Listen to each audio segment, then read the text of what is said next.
the McAlvany Weekly Commentary, covering monetary, economic, and geopolitical news events. We've seen a removal of the restraints to growth in the post-World War and Cold War periods, which through increased trade and cooperation have reduced costs, they've increased the wealth of nations, and now we have the opposite. Now we have rising protectionism, we have geopolitical tensions, we've got economic frictions on the increase, which reverse the benefits of the past decades, and along with wage pressures, along with the OPEC oil production cuts, invite a higher for longer set of conditions propping up inflation. Now here are Kevin Orrick and David McAlvany. Welcome to the McAlvany Weekly Commentary. I'm Kevin Orrick along with David McAlvany. Last night we were meeting again, as we have done for, 14, 15 years? 16 years. Wow, 16 years. I love Monday nights, though, and my wife knows I love Monday nights. But we have the greatest discussions. A lot of times they never show up in the commentary, but I guess the flavor does. And I was bringing up one of many calls that I get from my clients, thanking you for the book that you wrote, Dave, on legacy, and just a different way of looking at what we do. You know, there are a lot of financial companies, there are a lot of gold brokers, there's a lot of people out there, but there's a care involved with the McAlvany family and the way we handle clients. And I had just gotten off a call before I came over to the meeting with you, and they just said, yeah, would you please thank Dave for sending me the legacy book? So, thank you. And I'd love to share with people what we were drinking afterwards and what that led to. Yeah, the question sometimes we ask as business operators is the path towards growth and what that should look like and what is big enough in terms of the client base that you're working with and the number of employees that you have. And there was an article in the Wall Street Journal this last week about a liqueur that is made by a group of monks in France called chartreuse. And the shock in the marketplace was that even though demand is through the roof, the monks have let the world know that they aren't going to be increasing supply. They don't need to provide for themselves in any different capacity than they already do. Their life is taken care of. And what was the reasoning for that, though? Yeah, you brought that out. The nature of the spiritual life for them is why they do what they do, and the business of chartreuse is what enables them to engage in that spiritual life. And so to alter the production, increase supply, means that it's taking more time and resources away from the reason that they do what they do. Right. And they lose focus. Well, so it makes me think of the legacy side of things here. I mean, we've got clients, Dave, we've worked with for 20, 30, 40 years. You talked to a man yesterday before you came over to the meeting. You were a little late, by the way, which was perfectly fine. But why?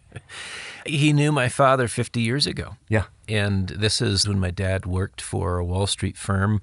The first company, John Van Eck, had started a company that offered mutual funds in a variety of offerings, and one of them was a gold share mutual fund. It was the first of its kind in the world. And my dad worked directly with John on that project. And he traveled around and talked about gold and talked a lot about South Africa, wrote a letter called the South African Intelligence Digest, which if you were interested in gold, you needed to pay attention to what was going on in South Africa, responsible for 70% of the world supply at that point. And he was very appreciative to be talking to the son of Don McAlvany. And let me just add, while you were doing that, your son, the son of David McAlvany, was helping here at the office. And our numismatist made a joke this morning in the meeting. He said, I've gotten to be here long enough to corrupt 3 generations of McAlvany. Yeah, there was a different perspective. I will say, in my conversations with my oldest son last night, there was a different perspective on what we do and why we do it. Sometimes a light goes on at a point in our life and things that were in front of us and obvious but didn't necessarily connect or make sense for us. All of a sudden it all makes sense, or some part of it makes sense. And that was clear last night that the third generation, something snapped. They got it. Yeah, and maybe he's getting a taste for that, So I want to thank you for the little shot of chartreuse last night, because that helped actually bring a picture to mind and a memory to mind of what this all means. But, let's talk also about how you have been influenced by other people. For years, you were reading Doug Noland, the Credit Bubble Bulletin. And at this point, Doug is a big part of the chartreuse that we make. Exactly. It's a careful recipe, and it's limited in supply, and it's very valued, and what we do has a quality all of its own. The compliments of Doug Noland in Friday's CBB talked about the H8 report. This is the Fed looking at the assets and liabilities of commercial banks, and Reuters gave some commentary on the report. U.S. bank lending contracted by the most on record in the last 2 weeks of March, indicating a substantial tightening of credit conditions in the wake of several high-profile bank collapses. Commercial bank lending dropped nearly $105 billion in the 2 weeks ended March 29th, the most in Federal Reserve data back to 1973. Wow. Set your calendar. We've got our tactical short quarterly call next Thursday, the 20th, titled From Big Squeeze to Banking Crisis. It was quite a quarter, and Doug and I will unpack some of that. Of course, he'll do a lot of the heavy lifting. So a lot of people have been scratching their heads and saying, well, what does this mean for the economy? I mean, does the economy now move into recession? What are the chances? Well, and as we've been saying for weeks, as goes 2023 bank lending, so goes the economy. So recession in the second half is not a wild guess. It's the implication of last year's record bank lending of $1.4 trillion coming to a grinding halt. Wow. And with no other source to substitute for it in the private sector, again, the final 2 weeks of March, bank lending drops $105 billion, the most recorded by the Fed on record going back to 73. That's a significant shift in tone and volume, and it's not the only place that we see that evidenced. So when looking at the Guinness Book of World Records, this would be a record. You bring up the Fed. The Fed always just expands its balance sheet and tries to bail things out. Won't they do that now? They have, and we're back to 8.7, just shy of the $8.9 trillion record. So forget QT. Yeah, I mean, it's unlikely to push liquidity into the economy via a return to lending. So perhaps what's different about this version of QE is it doesn't have as easy a route to the marketplace. Perhaps the financial markets, but certainly the consumer markets and the individual, whether it's the individual talking about a consumer loan or even a commercial loan. And so bank lending standards, they're on the increase. Businesses are growing more cautious by the day on what they spend money on. The Dallas Fed Bank Conditions Survey, this is another one of those pieces of evidence that points to tightening of lending standards. It was out last week, and it highlighted a slowing in business activity. It highlighted a drop in loan volumes, particularly consumer loans, tighter credit standards, and in different terms. Bank industry expectations in this report remain dim, with the next 6 months expected to bring even slower loan growth and an increase in non-performing loans. And so to echo that, you have the American Bankers Association, which surveyed the chief economists from 15 of the top U.S. banks. This is also last week. And again, you get all this stuff at the end of the quarter, kind of looking back and then anticipating what's next.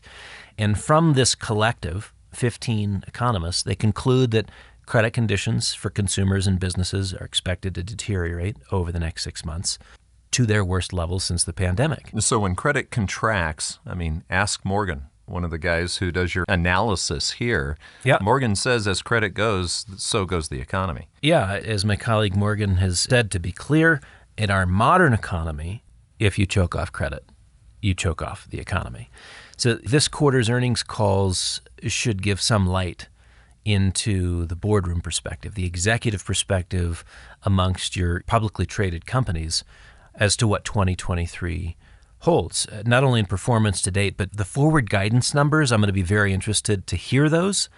I would expect forward guidance to be pitched pretty low. And a part of that is you get year-end performance gaming. You lower the bar enough that it's easier to get over, and you provide for a positive surprise. So here in the first quarter, this is a great time to sort of lower the hammer in terms of bad news coming, because then from that point forward, it only gets better. So as a business owner, and you're a multiple business owner, Dave, from the precious metals business to the money management firm to Vaulted, you own businesses where you have to look ahead and say, gosh, is this a good time to maybe change all the computers out, maybe put new carpet in? I'm wondering what the business owners right now are thinking looking forward.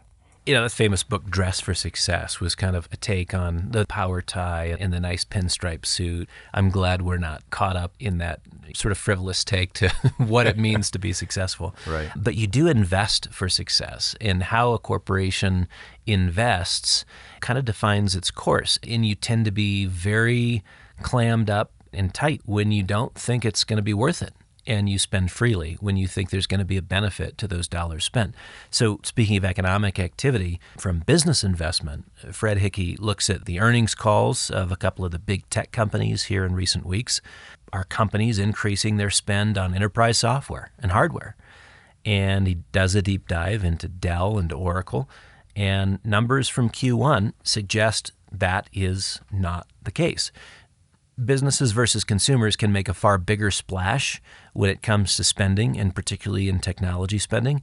And these two companies are really the bellwether for hardware, software, and if specifically for corporate investment. And they're showing the exact opposite.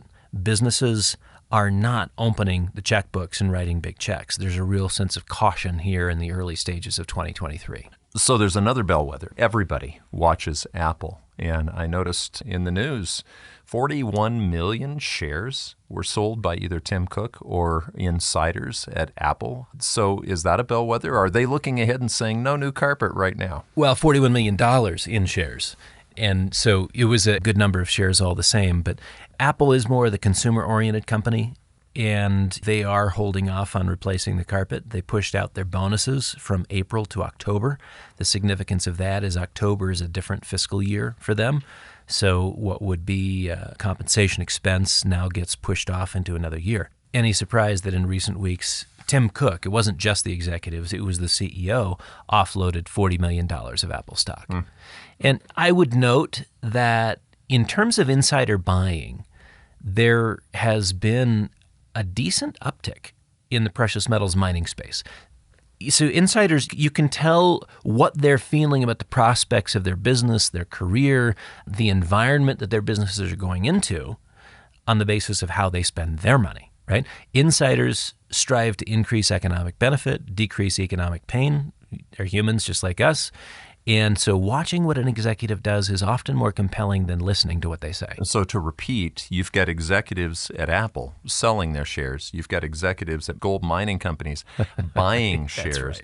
Well, last year, bank lending was at a high. I mean, there were a lot of loans that were given out. And now what you're saying is there's a rapid reversal. Yeah, bottom line is that bank lending propelled economic growth last year in spite of a sell-off in the financial markets.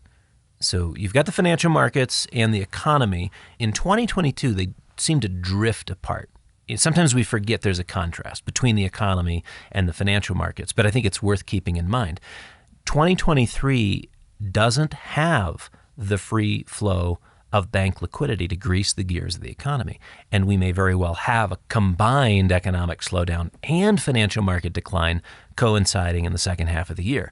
In the Credit Bubble Bulletin, Doug notes that one of the key differences in this period versus 2008 is that securitization has played a smaller role in financing the current bubble, while the banking system has financed a larger share. So it would only be natural to see progressive deterioration in bank credit quality at this point as the year progresses. And the implications are that maybe the world financial system and a potential financial crisis just has a different tone, a different texture to it than it did back in 2008. More concentrated risk in banks, perhaps less in the shadows. So to save banks pain as we get into sort of the credit stage, bank credit quality coming into question as the year progresses, I think only a radical drop in rates would alleviate concern there. So barring a radical drop, you talk about how sometimes the financial markets and the economic markets don't sequence together. You can have a stock market rise while you're slipping in the economy, or vice versa. You can have the stock market crashing while the economy is still doing fine, and what we saw last year with bank lending. So what do you think the odds are that we're going to have a financial crash that would match maybe this downturn in the economic cycle? The reality is we recalibrated the financial markets to zero rates or near zero rates. Right. And so now we have a system which is working out of step with its calibration. That's where we're getting this notion of a financial market hiccup later in the year, maybe even an echo of the 2022, perhaps an order of magnitude. And I'd put the odds at 85%. The other side of this number, the IMF guesstimate is 15% chance of a major financial shock later in this year. I'd say more like 85%. I'd take the other side of that bet. Economic data late last week was not encouraging. Jobless claims on the increase. Pending home sales off 21% year over year also suggests a soft housing market. And frankly, a soft housing market, that's consistent with recessionary periods. So let's see if that continues through a typically hot selling season for real estate. But keep in mind, this notion of a soft patch in the economy, the typical moves that the Fed has at its disposal, the typical playbook, is in itself inherently inflationary. Okay. And so we've got this check. What we've had is sort of the classic playbook over the last 4 decades. It's tougher to execute on because inflation's in the backdrop. So you quoted Morgan, though, earlier, and Morgan would also point out that if you watch the bond market, the short, mid, and long rates, the bond market tells you what the expectations are. We've got high interest rates on the low side or the short side, but we've got interest rates dropping on the long side. What's that say? Well, the inverted yield curve is telling you something. In our meetings last week, the comment was made, the bond market is already telling you something bad is going to happen in the second half of the year. The way the bond market prices that out is that we see in pricing the peak for yields by mid-year, and then a sharp decline into December, as much as a 100 basis point decline by December 14th. So the bond market, whether the IMF sees this or not, the bond market sees a shock because that would require a reversal in rates, right? Isn't that what the bond market is telling us? Of course, there's different ways to interpret this, but why would the bond market see as much as a 100 basis point decline in rates in response to what? What would trigger the Fed's reversal of tightening by 100 basis points? Mm-hmm. Is it market chaos? Is it policy panic to resolve existential issues in the financial market? Can they even care about inflation at that point if that happens? There's a certain set of circumstances where inflation be damned, they must save the ship. Hard Asset Insights expanded on this over the weekend. HAI's thesis remains the same. The U.S. appears headed for a recessionary hard landing, and we continue to carry the high risk of market crisis eruptions along the way. The bond market, seeing the pivot coming, despite what Powell and the Fed have said about not cutting rates in 2023, the bond market is now pricing in multiple rate cuts from the Fed in the second half of the year. Recession and market accidents are the likely triggers for such cuts. The nature of the recession, severity of accidents, and the speed and degree of the Federal Reserve policy response will likely dictate the exact fate of the stock market. But make no mistake, the risk of considerable stock market downside is extremely high. Yeah, so there are ways of looking at recessionary trends. I remember reading an article about Greenspan. Remember when Greenspan was the Federal Reserve chairman? Every morning, from what I understood, he took a 2-hour-long bath, Dave, and he would read things that were not normally thought of as economic indicators. One of them had to do with dry cleaning receipts. How much are people paying for dry cleaning? And there are other things to look at. You can look at electrical usage, what have you. Yeah, because I mentioned the softening in pending home sales. My biggest concern with real estate, both commercial and residential, is the institutional footprint that came into those spaces late in the cycle. Institutional investors, ever in a search for yield, crowded into real estate. And you had inflows, which frankly, everybody loves inflows. It helps reprice the market to higher levels. It's just getting out. It's the outflows, like so many other examples of hot money, which can be destabilizing.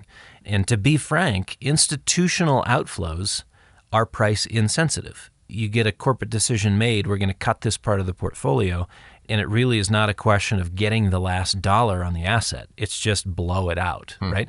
So a decision is made and the hammer falls. What kinds of price discounts could we see from peak to trough? 50%?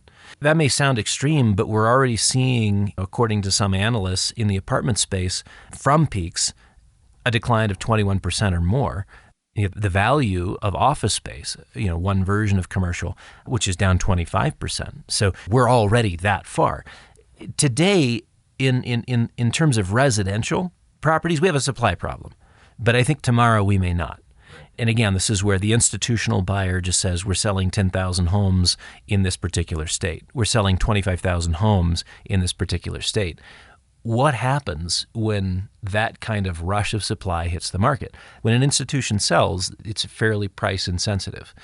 What's encouraging to me in that is that the cash buyer does reign supreme in that environment. Keep your powder dry. Office space, I think that's going to remain toxic, but somewhere in the real estate space will be tremendous opportunities, whether it's coming from bank portfolios or from an institutional dump of inventory. So you mentioned Greenspan and dry cleaning receipts. It's one of the things that you and I both enjoy about that book, Memoir from an Ant-Proof Case.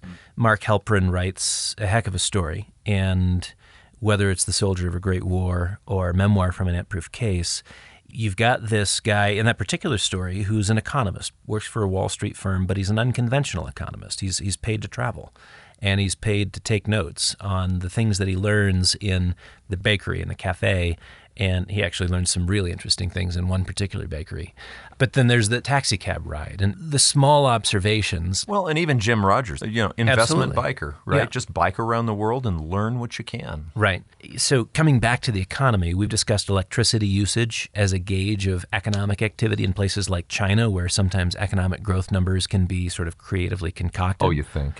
But that only happens in China, of course. Yeah. So too, you've got things like freight volumes. They tell you a lot about economic activity, like what is actually being bought and moved and delivered. The Association of American Railroads has year-to-date rail volumes through mid-March down 5% year over year, with comparable or even worse pressures being reflected in the trucking space, if you want to look at the Cass Freight Index. Again, marking a much lower level than we were in the first quarter of 2022. Something that's interesting that's changed, Dave, this year from last year with these higher rates. Most people don't pay attention, honestly, to what they're getting in the bank if it's close. If you've got one bank paying 1.5%, one bank paying 2%, most people don't really do anything. But people are moving money right now because the difference between what they're getting in their checking account and what they can go get in a savings account or a money market, if they're not going to get it in the bank that they're in, they're going to take their money out and move it somewhere else. And habit is hard to break, but sometimes there's enough of an interest difference that it has to break. Yeah, and I just want to make sure I'm clear on this, that the contraction in bank credit is one of these reinforcing factors that makes it tougher to do business. And we already have the indications of economic activity contracting. And so these indications of economic slowing alongside credit contraction within banks, this becomes a very important narrative as we get to the end of the year. And it's how we would buttress the argument for a strong recession, even a hard landing recession as we get to the end of the year. The rate story remains an interesting one. And just as we mentioned Tim Cook and insiders seeking pleasure and avoiding pain, portfolio pleasure and portfolio pain, selling and buying shares opportunistically, the average bank depositor is equally motivated by rewards and punishment. So the 3-year, 10-year spread at 1.67% represents the most inverted yield curve in history. And what I'm talking about is the difference between the 3-month T-bill yield and the 10-year Treasury note yield. When I say spread, I'm talking about the difference between those two numbers, the 3-month yield and the 10-year yield. That gap shouldn't be there. Quite frankly, it should be the other way around, where the farther you go out in terms of the time frame, the higher the interest rate. And thus we talk about yield curve inversion. It's upside down right now. It's not supposed to be that way. So you have two records that we need to take note of. One is a record contraction of bank credit. And now what you're saying is we also have a record inversion of the yield curve. And how this can be anything but devastating to commercial banks, I just can't fathom, because you've got depositors continuing the flight to yield and flight to quality in one step. Mm-hmm. Think about it. Keep a cash balance paying well under 4% as option one, or keep a money market balance paying well over 4%. It's your choice, right. Option A or option B. And there is a migration. Yeah, the migration of savings is opportunistic. And ironically, the destabilization of bank deposits is in lockstep with the Fed's forward guidance on rates. We wouldn't have the problem if they weren't raising interest rates. So which comes first, the chicken or the egg? The higher Fed funds goes, the greater the increase in pressure on depositors to weigh both risk and reward. Risk in the form of continued impairment of bank portfolios, and reward in the form of higher rates on offer in short-term treasuries. So that brings us to what happened about 5 weeks ago with Silicon Valley Bank, because it's easy to buy things. It's hard to sell them sometimes. And that was the problem with Silicon Valley Bank and a couple of others. They had depositors who wanted to move funds and move them to a higher paying rate, maybe another bank, what have you. They wanted their money back. And unfortunately, those banks had long-term bonds that they couldn't sell without taking a loss. Well, and I think that's an important clarification. It's not that it was hard to sell. It was just they had to sell at the market price, which represented at a loss, which wiped out all of the equity capital of the bank. So when they were forced to sell because of depositors moving their money, then it became an issue. So the securities portfolio concern is like a self-fulfilling prophecy. The more money that moves, the greater the mark-to-market losses for banks. And that is not going to be the primary focus later in the year. Now, I think later in the year, it's going to be loan performance and credit quality concerns that buffet bank balance sheets and reinforce this depositor flight. So we may not be done with the pressure from the securities portfolios, but I think that the reality is with a slowing economy comes loan performance concerns and credit issues, which have to this point been completely absent. So meanwhile, the Fed will still be fighting an uphill battle on inflation. Yeah, and that inflation was thought to be transitory. I mean, think about the last year and a half of commentaries where we continue to hear about inflation being transitory. But the higher inflation goes, doesn't the transitory portion get longer and longer and longer? Well, from April's Journal of Portfolio Management comes Rob Arnott's answer to the question of how transitory is inflation. And we've been told it's transitory. We've mocked it mercilessly for 2 years that it's actually transitory. Arnott puts numbers to it and answers the question, how transitory is inflation? An inflation jump to 4%, he says, is often temporary. But when inflation crosses 6%, it proceeds to higher levels over 80% of the time. When inflation crosses 8%, reverting to 2% usually takes 7 to 22 years, with the median of over 13 years. That's transitory. That's a long time. There you have it. Inflation is indeed transitory. It will end sometime between 2027 and 2034. And if we're historically unlucky, maybe we're still dealing with this inflation in 2043, going at that 22 years. This is based on a study of 14 developed economies over the past 50 years. So I'm going to go back to your eldest son's, the light going off yesterday, because he was opening up a tube of coins and looking at British sovereigns, and it hit him. There's something about that.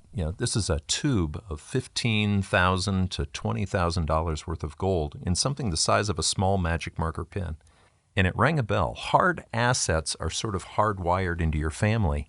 But each one of you, whether it was Dawn, your dad, you probably remember when you started getting it, and then now your eldest son is getting it. So there is a bias toward hard assets. Is that something that's always going to play?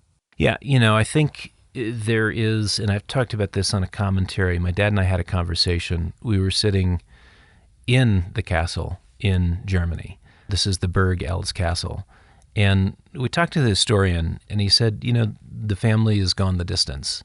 35 generations, 950 years. Oh, I love that story. Unbelievable. And he said the three factors that held the family together were diplomacy. They recognized the external threats which could destroy them, and they very deftly handled them. Sentimentality. From one generation to the next, as he explained, they recognized what they had, that it was of value, and they owned it. And it takes that point in a family, in a generation, to say, oh, that's what it's about.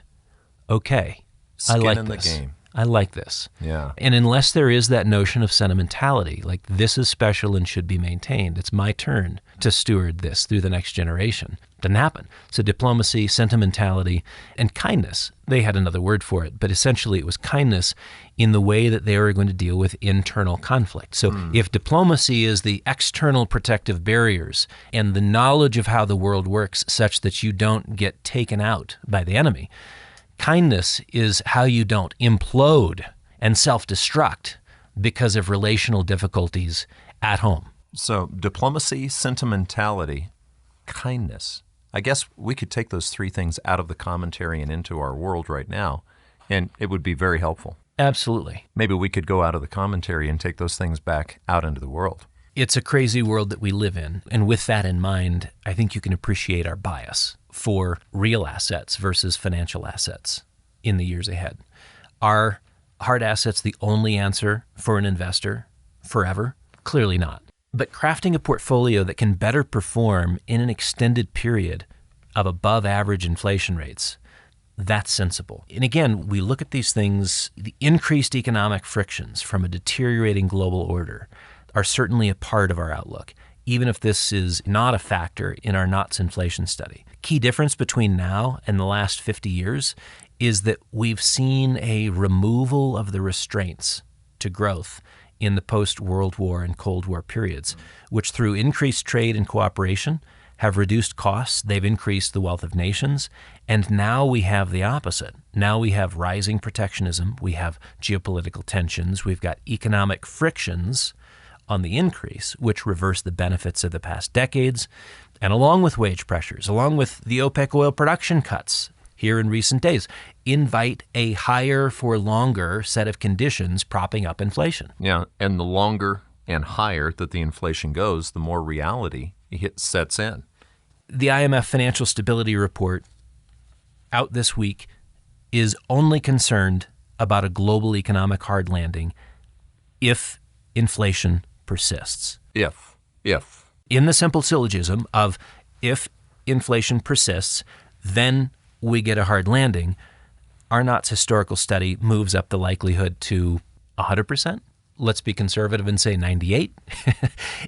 It is safe to assume that global growth and the U.S. domestic growth story is now under duress and will find statistical expression throughout the remainder of 2023. When someone asks if they've never heard of the commentary and they ask me, so what do you guys talk about? Sometimes we'll be in a restaurant, Dave, and they'll say, so what do you guys talk about? And the answer always incorporates something where it goes from the financial to the economic, from the economic to the political, from the political to the strategic or the geostrategic.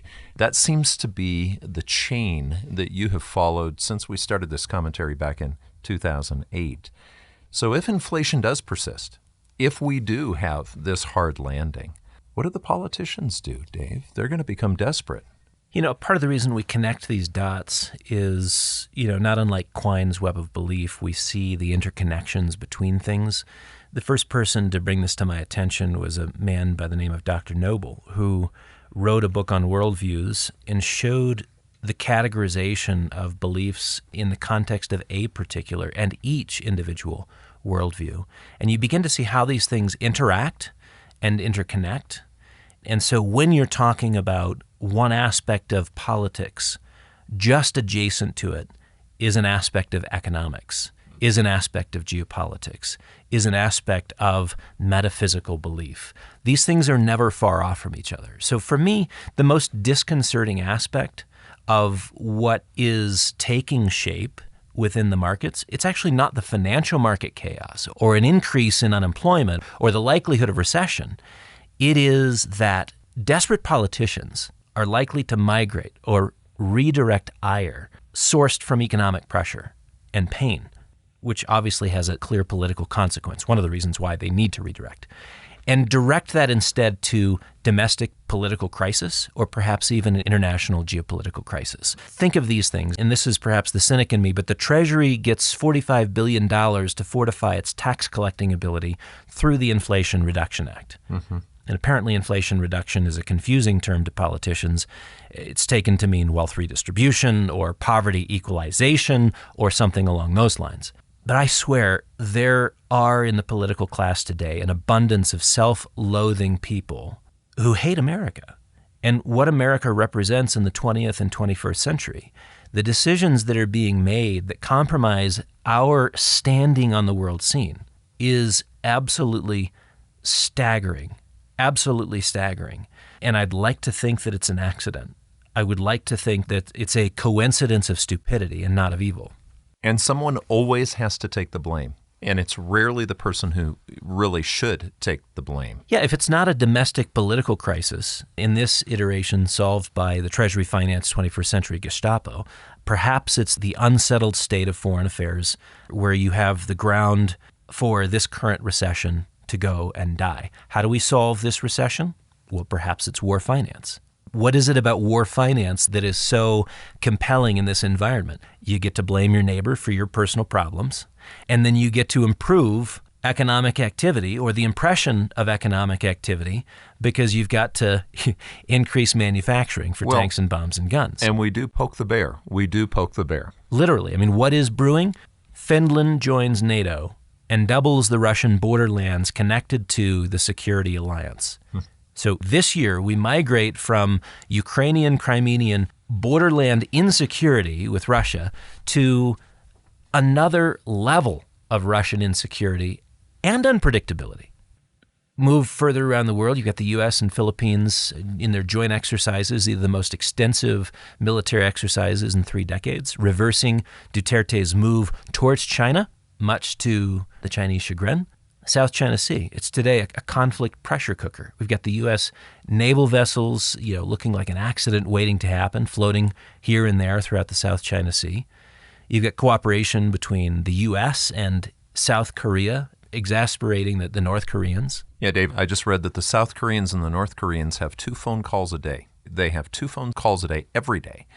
And the last 3 or 4 days, the North Koreans have not been answering the phone. That's right. So you've got your diplomatic hotline, which is just to say, we okay? We're okay. You okay? We're okay. And you do that twice a day. And we've gone 3 days with no calls. Yeah.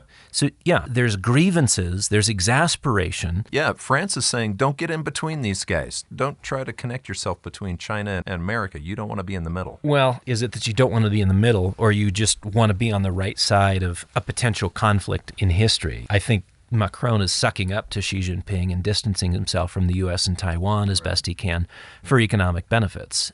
Xi is pressing for advantage in and around Taiwan, and over the last several months has very skillfully displaced the U.S. from a position of Middle East influence. So you've got the oil, the Middle East influence, but you also have One Belt, One Road. China is going around and reminding all of its One Belt, One Road partners of what they owe. And all of those development projects essentially have strings attached to them. In case you didn't know it on the front end, you do now, which roughly translates into you will support our brand of geopolitical reordering or your bill comes due immediately. There are cross currents in the realm of geopolitics that are like dry tinder on a breezy day. So this just reinforces the financial to the economic to the political to the strategic now. Or geopolitical. Okay, so let's just try this for a second, because there are times when you can say all 4 of those separately, slowly. The financial to the economic to the political. I'm just going to say strategic because this works for what I'm about to get you to do. Okay? I came up with a word because it's all mushing together right now. It's Finecopolystrat. Finecopolystrat, okay? Fin for financial, eco for economy, political or poly for political, and strat. So I want all of our listeners to learn this new word because as things speed up, Finecopolystrat is going to be the term for the weekly commentary. Well, what it reminds me of is a guest that we have on the commentary for Perspective at least once a year, George Friedman. Yeah. His most recent book, or the most recent book that I've read of his, is The Storm Before the Calm. And the Finecopolystrat is sort of this blending of crises that look to be getting worse and worse. And his argument is that it is going to get worse and worse, but before it gets substantially better. And that's an echo of the fourth turning theme. Yeah, Strauss and Howe. You get to the end of a cycle, and it's not the end of the world. You get to the end of the cycle, and it's the beginning of a new cycle. And we lack the imagination to see beyond, and all we see or perceive is terminus, rather than the recurrent nature of things.